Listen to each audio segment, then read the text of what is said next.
1 Pedro 3. Semelhantemente, vós, mulheres, sede sujeitas aos vossos próprios maridos, para que também, se alguns não obedecem à palavra, pelo porte de suas mulheres sejam ganhos sem palavra. Considerando a vossa vida casta, em temor. O enfeite delas não seja o exterior, no frisado dos cabelos, no uso de joias de ouro, na compostura dos vestidos. Mas o homem encoberto no coração, no incorruptível traje de um espírito manso e quieto, que é precioso diante de Deus. Porque assim se adornavam também antigamente as santas mulheres que esperavam em Deus, e estavam sujeitas aos seus próprios maridos. Como Sara obedecia a Abraão, chamando-lhe Senhor, da qual vós sois filhas, fazendo bem, e não temendo nenhum espanto. Igualmente vós, maridos, coabitai com elas com entendimento, dando honra à mulher, como vaso mais fraco, como sendo vós os seus coherdeiros da graça da vida, para que não sejam impedidas as vossas orações. E, finalmente, sede todos de um mesmo sentimento, compassivos, amando os irmãos, entranhavelmente misericordiosos e afáveis. Não tornando mal por mal, ou injúria por injúria, antes, pelo contrário, bem dizendo, sabendo que para isto fostes chamados, para que por herança alcanceis a bênção. Porque quem quer amar a vida, e ver os dias bons, refreie a sua língua do mal, e os seus lábios não falem engano.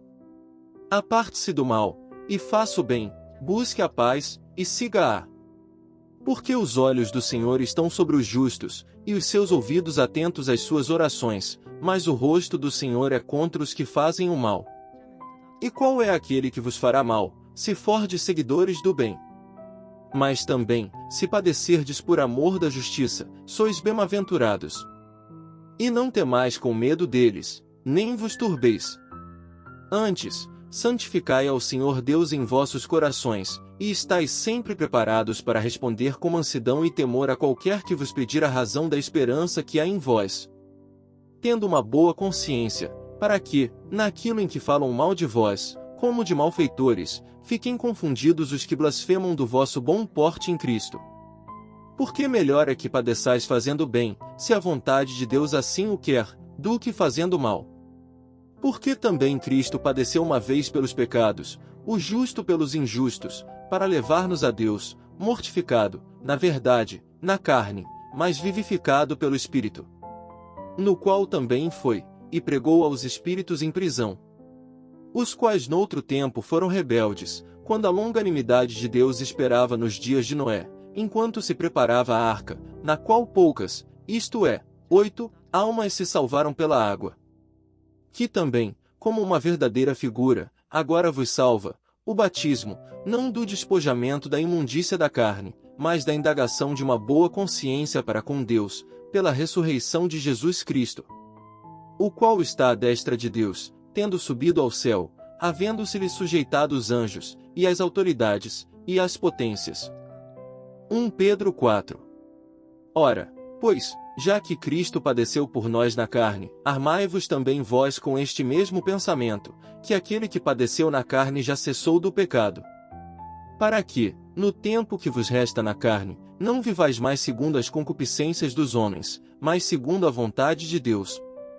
Porque é bastante que no tempo passado da vida fizéssemos a vontade dos gentios, andando em dissoluções, concupiscências, borrachices, glutonarias, bebedices e abomináveis idolatrias.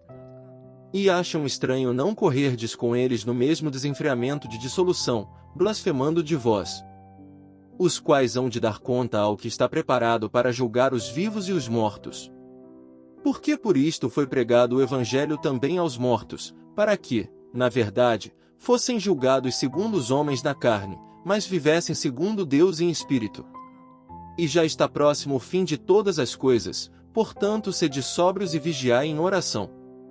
Mas, sobretudo, tende ardente amor uns para com os outros, porque o amor cobrirá a multidão de pecados.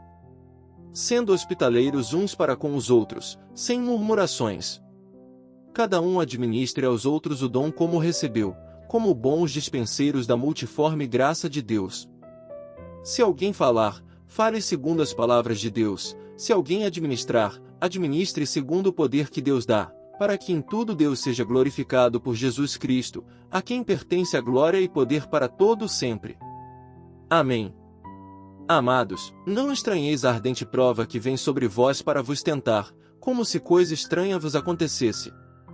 Mas alegrai-vos no fato de serdes participantes das aflições de Cristo, para que também na revelação da sua glória vos regozijeis e alegreis.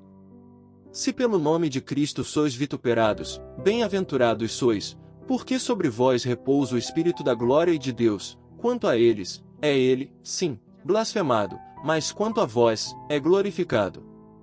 Que nenhum de vós padeça como homicida, ou ladrão, ou malfeitor, ou como o que se intromete em negócios alheios. Mas, se padece como cristão, não se envergonhe, antes glorifique a Deus nesta parte. Porque já é tempo que comece o julgamento pela casa de Deus, e, se primeiro começa por nós, qual será o fim daqueles que são desobedientes ao Evangelho de Deus? E, se o justo apenas se salva, onde aparecerá o ímpio e o pecador?